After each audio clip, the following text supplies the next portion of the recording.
Welcome to the 8:05 post show. What a day here in Huntington Beach, California. The perfect Saturday. The crowds, the waves, the surfing. It was all happening here. Just on the south side of the pier, you're taking a live look at JR making his way up the beach after punching his ticket to finals day. An incredibly well-surfed day, really, from the very beginning this morning to the final heat of the day. Welcome into the broadcast booth, the 8:05 post show happening right now. I'm AJ McCord alongside Waxhead Mitchell Salazar. You guys, so many heats, quarterfinals all day long, from the Women's Challenger Series all the way through both of our longboard divisions. What stood out to you? That heat just then. I thought we were going to finish on a nice cruisy note with some beautiful surfing for two goofy foot longboarders. Instead, JR sent a message, and I'll tell you what, it's one that he doesn't want to lose, and it's crazy because I thought we were going to finish on a complete other end of the spectrum. Mitch? Yeah, I'd like to see a final in the Challenger Series men's side for both local boys. Having Nolan Raposa and Kanoe Igarashi would be really cool, but I still think that Sawyer Lindblad is the person to beat on the women's shortboard side. So much impressive surfing. Statements made as it should. First stop on the longboard tour for the Challenger Series. We're looking at the back half of the season, and these results matter. In particular, for the man on the class right now with Kelis Kaleopa'a, he's standing by with JR. Who would have thought the most popular surfer of this entire week was from the Philippines? JR, what does it mean to you to have support like that down on the beach? It was crazy. We were not expecting this kind of crowd like from our place in the Philippines. It's so nice to like surf with all of them are here. Yeah. And what does it mean to you to represent the Philippines? You're telling me earlier that there's a vibrant longboarding scene in the Philippines right now. Yeah, it was a lot of good surfers in the Philippines. There's a lot of longboarders, especially on my place, the LU surf team. They are so nice. They can even beat me. So, yeah. Well, you got a lot of friends and family behind us right now, but I'm sure you have a lot of fans watching at home. What do you want to tell them? Thank you so much to all these guys here. And also sa Pilipinas, maraming salamat sa inyong lahat. And yeah, see you tomorrow, guys. And thank you so much for being here and for the support. Yeah, we love you. All right, JR. Guys, have a good post show. I'm going to join the JR party. Let's go. Let's do this. As you should, Kote. That is the party happening now. Let's figure out how he got here, punched his ticket to finals day. Waxhead, what stood out to you? It was, well, Richie started off with a nice wave, actually. He was surfing well, but, geez, straight off the gates. Yeah, JR, he's been surfing great. He probably didn't even need to do that, but with those arching tens and his smooth transitions, he's got a combination of maneuvers, and he didn't even get a chance to throw it all. He was just buzzing the whole time. Fade turn there and steps up, really using his whole body, looking very flexible, and yeah, he's just ticking off those boxes, the criteria. The one thing to note in these smaller conditions, he's very active, and he'll be hard to beat for the bigger framed surfers. Yeah, I was really surprised to see that forced interference personally, but Matt and I were talking about off air how important this financial impact is for him and the rest of his career.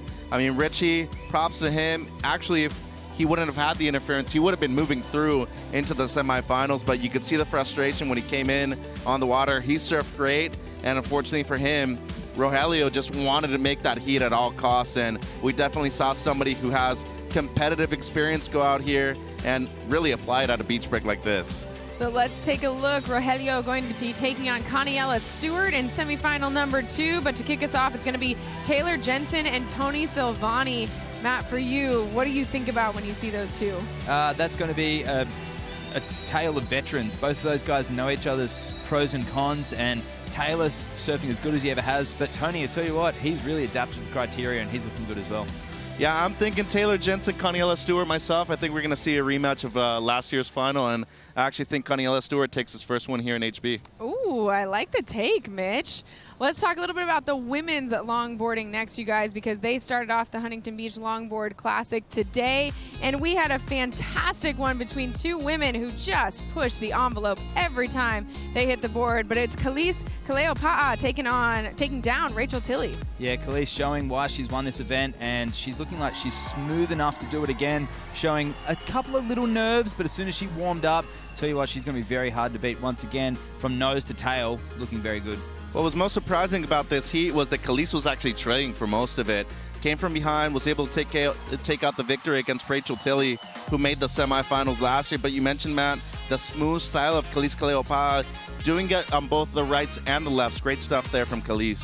Kelis so good at her game, and yet she comes in every single time, and it's like she's surprised that she's here, but she's one of the best longboarders in the world, and that's certainly on display today, not just in this quarterfinals heat number 1, but we had a fantastic other few quarterfinals as well. As we look towards finals day, Kelis Kaleopa'a going to be taking on Sophia Culhane. What do you like about that matchup, Mitch? Well, I think the matchup of styles is really impressive, but more than anything, they're real good friends. And as we saw Kelis taking out Rachel, who had a great heat herself, she showed the maturity and she showed the prevalence of having the experience of winning here before and knowing that 30 minutes, you can do it at the beginning of the heat or at the end of it as well.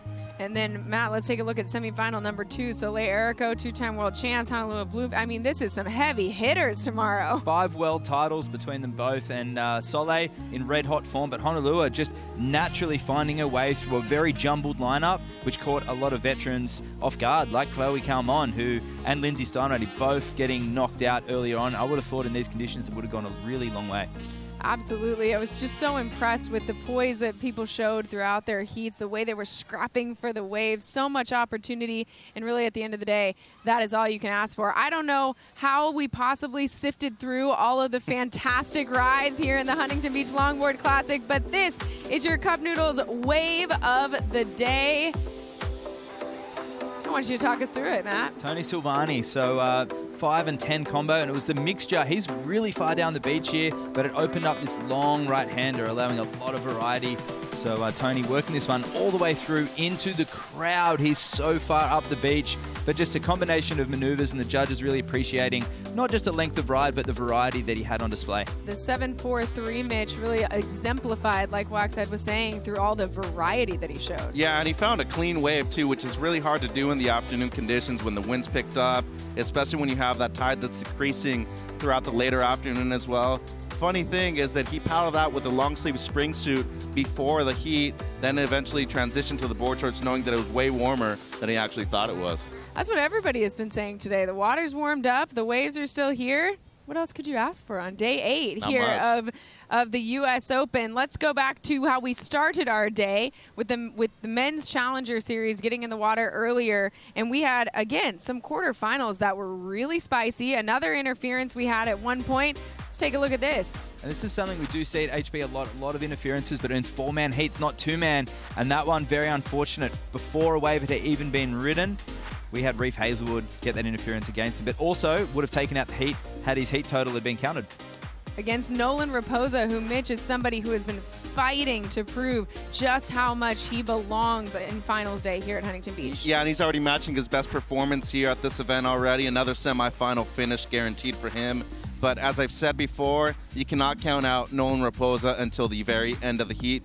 Dropped the best score of the heat right there, 6.5, and it's both on the backhand and on the forehand. As you can see right here, he is lightning fast.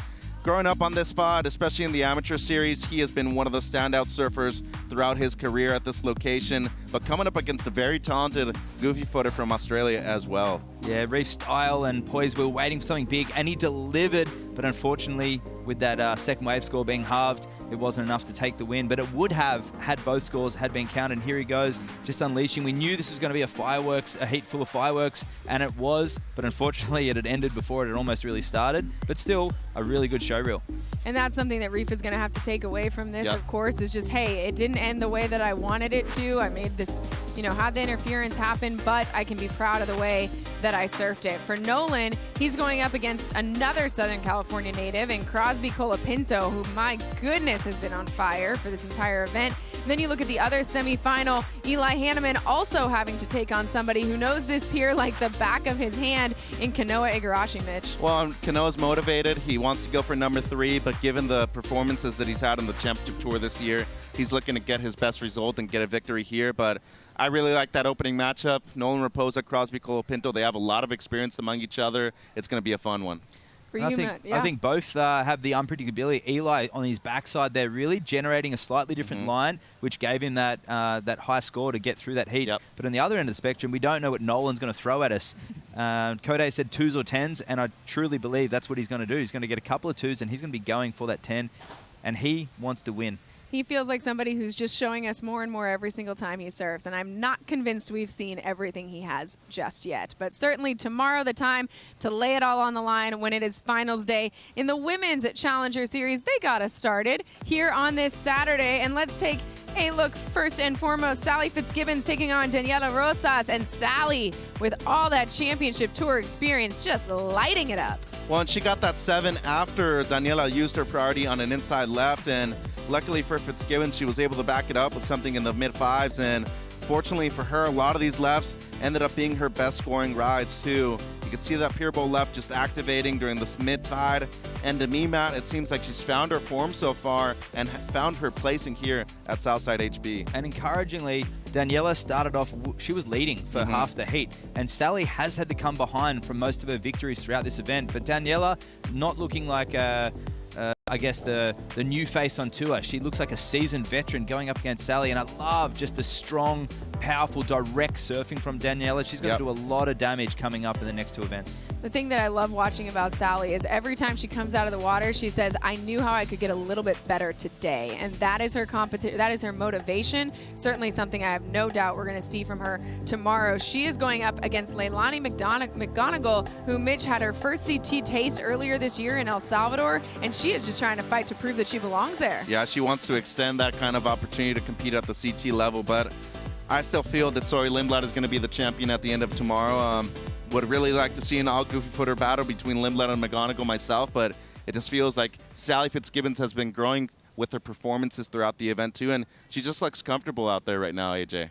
Yeah, given what we've seen today, HB changed throughout the whole day, different tides and the wind. I think Sally's going to carry that experience on, but she's going to have her hands full too because there's some fireworks about to happen. So many fireworks, which is going to happen when you have everything at stake. And so we had some amazing performances, but Mitch, I know you love the way Sawyer Lindblad is surfing. No surprise here. She is our Cup Noodles wave of the day for the Wallex US Open of Surfing. And she has the second highest score of the event so far, a 9-point ride, and picking off what I think was the best quality wave we saw all day. Always surfing in the pocket, wrapped it back, and especially with that fade, Matt, you look at Sawyer Lindblad and what she's capable of doing on a left-hander right here. Imagine once she makes it back to the CT. Speed, power, and flow epitomized on these waves. Look at that, just driving through, but she's not done yet. Really rotating her body through the turns and engaging everything she has, and her small frame really generating a lot of that spray, and the judges loved it because we hadn't seen a 4-turn combination that dynamic all morning, and she got rewarded for it. Leave it to Sawyer to just keep pushing the envelope every single time she's out here at Huntington Beach. We've been so stoked on the waves, the conditions this week, you guys. We've had them pretty much all week long. Coming into finals day, let's take a look at our Surfline forecast. What are you guys seeing? Well, unfortunately, we're seeing there's a lot of activity, but it's just not hitting the coast. Sure. We are going to be going through a similar pattern, some of those northwest winds, but they are going to be light, which is going to be helpful, but some of these surfers need a little bit of chop to tee off on with these aerials, so it's going to be more grubbly conditions, but these surfers have got this far, so I think they're going to enjoy the next day. And given how today was, I expect the same thing tomorrow, and we will be finishing the event a lot earlier than we will be this afternoon, but look at that, 2 to 3 faces on during the morning, but in the afternoon it's actually going to pick up a little bit more. The one thing to me is the onshore wind, and I feel like it's going to be very beneficial to a lot of the aerial surfers, especially for both Eli Hanneman and Nolan Raposa. Expect some fireworks from them. Cannot wait. We love fireworks and aerials on finals day because that is the time to show everything you have got. Huntington Beach has been such an amazing host for us this week for the US Open. It has been so fun to see the crowds, the surfers, everybody just really enjoying our time here in Huntington Beach. WSL One Ocean making sure that we have a positive impact on this place. So we're down here at the US Open. We're going to do a huge beach cleanup with Shiseido Blue Project, and WSL One Ocean, and Wild Coast as well. So it's a really great group of people coming together, and we're going to clean up the beach and just learn more about how we can keep our beaches and oceans a safe and good place. WSL One Ocean is a global initiative to inspire the surf community to protect and conserve our one ocean to preserve the future of our sport. Today we are joining forces in Huntington Beach for a cleanup effort. As surfers, the ocean is our playground and our stadium. Learning about and restoring coastal ecosystems is important today and for the future of our sport. I'm Serge Zadina, Executive Director of Wild Coast. We're an international conservation team. You know, it's really important when Wild Coast partners with WSL One Ocean and Shiseido, that we're exciting people about the need to keep protecting our coast and ocean. We're never done with that work, and this ocean blue is the life force that gives us life, and so we need to do everything we can to bring people together to protect it. Really what it's about is just wherever you're at, you can always make a difference. You can always pick up a piece of trash. You can always make a decision that will better our future and for future generations. As a surfer, you know, you're taking advantage of nature and you're surfing in the oceans and you're coming to the beaches, and it's your responsibility to give back. It's your responsibility to pick up your trash. An important value in Hawaiian culture is malama'aina, which means to care for the land. So I think it's really important for us to care for the land and give back wherever we go, whether it's at home or wherever we're traveling to for an event. Giving back at Huntington Beach Day is great, and I think that as a surfer, wherever you go, you want to definitely partake in the community. I think some easy things as a surfer to get involved in the community that I do usually is whenever I come in from surfing, if I see trash when I'm walking back to my car, I'll pick it up, throw it away. If there's any local surf clubs that you can go and like say how's it, hang out, talk story, that's a great way to just, you know, put your foot in the door and get a little bit involved. It's really important that this place stays as beautiful as it can be for generations to come. And so I love that we are mixing in that joy and that fun with a little bit of work. And it doesn't take that much. It's a little bit of effort it is to make sure that this place stays cleaner than it was when we got here. This event will go away next week, and hopefully the beach will be cleaner than ever. The message will keep spreading on, and people, you know, that come down here just for the weekend to come surf, they'll also continue that same kind of routine of coming to surf and picking up trash. You know, it's not about our generation, but it's about our future generations and looking after them.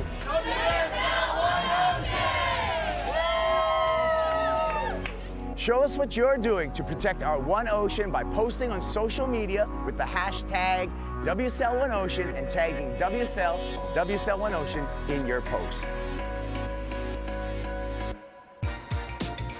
Such a beautiful place here in Huntington Beach. Taking a look at the pier, and the south side of it has hosted a amazing competition thus far, which means today we're going to wrap up the 8:05 post show with one of my favorite segments, the top 5 moments. Let's head first, Matt, to Taylor Jensen in the quarterfinals, heat number 1, 14.77 heat total for the defending champ.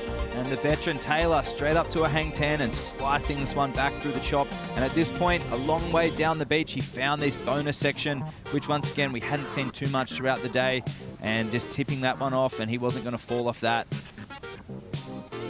And then his backup wave there, so this one here is a left, so splitting the peak, and he goes up to the nose, and really critical nose ride there, and he's stepping back into this beautiful section here, back around to the whitewash, and he sets it up for more. Love his footwork. He's come a long way with the intricacies of the longboard style in recent years, and he finishes this one clean as well, so the judge is really liking the variety, and he's just surfing so calm, cool, and collected. That's exactly what I was going to say. Calm, cool, and collected in his post heat, too. Number 4, Kanoa Igarashi, the local hero, showing why, Mitch. Yeah, and getting his best score right here. This combination on the inside garnered a 6.5 for Igarashi, and a great performance, but the scary thing about him is he still has not peaked at this moment, so really expecting some big things from him tomorrow, looking for his first win this season. And as you can see right here, riding a PU board rather than an epoxy in these smaller conditions, and I still feel like he has a lot more to give, but boy, this guy looking for his 3rd championship here at the Open. Speaking of looking for a 3rd, Soleil Erico, 2-time world champ, trying to get things started with a strong start here at longboard stop number 1, Matt. Technical surfing from Soleil, and that's the best phrase to sum up her new look approach from last year, winning the world title and moving forward to this year. She is one of the top ones to beat, but it's just so technical. I'm loving this wrap back into the pocket, but doing all her nose rides. See that board's always back in the whitewash. Little shuffle there, but she makes up for it with this rail game. So Soleil looking switched on at this event. And then you look at Eli Hanneman, the bounce back from this man, Mitch. Yeah, and he dropped the biggest score of the day on the men's side, an 8.5 on this wave, and found the biggest set we've seen all morning long. And if it weren't for this last maneuver right here with the nose pick reverse, no way he's getting the score required. And look at that, the young kid from Maui just leaving it all on the line. After Jake Marshall surfed the perfect heat too, Eli was able to come back after trailing all heat long, dropped a mid-5 right here to eventually be able to take the lead, and luckily for him, no more waves came through, but his best result to date so far, picking up where he left off after World Juniors at Seaside Reef earlier this year, looking for his first win on the CS. And let's talk about Sawyer Lindblad, the gem of the day, a 9-point ride. Well, flow being a key word the judge is looking for all day, and Sawyer just linking that together across lefts, rights the whole day. She just looks so good, just so explosive, generating so much speed through her turns and thrusting through. And here we go, just releasing so much spray, just lethal carves. For your competitor sitting out the back, that just, you know that they're money and the judges are eating those up, and she can continue that with the conditions tomorrow. She's going to be very hard to beat. Cannot wait. What a day we have had here in the quarterfinals. And tomorrow, 8 o'clock start for finals day. We're going to roll through semifinals of men's and women's Challenger Series, men's and women's longboarding. You do not want to miss a moment of the action. As you look ahead, Matt, what is the storyline you are most excited to see tomorrow? For the longboard, it's definitely going to be JR trying to clinch his maiden victory. He did win the regional qualifiers, and that's the story of the Challenger Series and the longboard tour right here. It's the qualification process, and a lot of people really following the dream from that region all the way through the Challenger Series. And it's a world tour event for longboarding, but it's just the second step to getting onto that world stage for the shortboarding as well. And let's get some Americans on tour. I mean, Sawyer Lindblad on the women's side, Nolan Raposa, Crosby Colapinto, and Eli Hanneman on the men's side. Should be nonstop action tomorrow, AJ. It's going to be so much fun to watch. I just think the surfers are going to raise their level every single time. When you get to this end of the competition, there are no heats to take off, and we're going to see the best of the best tomorrow morning. It's going to start at 8 o'clock. You do not want to miss it. Thanks for watching the 8:05 post show. In case you missed any of the action today, don't worry. We got the highlights. See you in the morning. Welcome again to another beautiful day in Southern California at the Wallex U.S. Open of Surfing, day 8 of competition. It's been a big week. Here we go, first wave of the day. Beautiful carve, a little bit of release there. Heat leader, Sawyer Lindblad, with beautiful rail control on that opening carve and a couple of quick snaps. She's taken apart this wave. Sawyer Lindblad on to the semifinals. Now Sally on the bull. First turn, super clean. Solid finishing move. Leilani with a big wall. Better start to her wave. Second snap looking lethal as we transition to the men on the Challenger Series. Uh-oh. Oh. Wow. Whoa. Whoa, whoa, whoa. Where are we going to go here? Wow. Reeve Amazing. Hazelwood with the interference. Crosby Colapinto. Boom. Fins flying. Here goes Eli with priority. That was a really nice first turn. So we got a heat on our hands now. Wow. With this. That's right.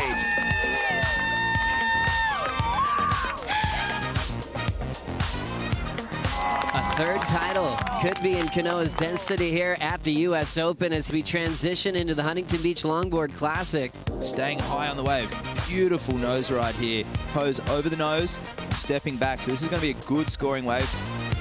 Hanging that 5. Extending that nose ride in the critical part of the wave. That was phenomenal longboard surfing.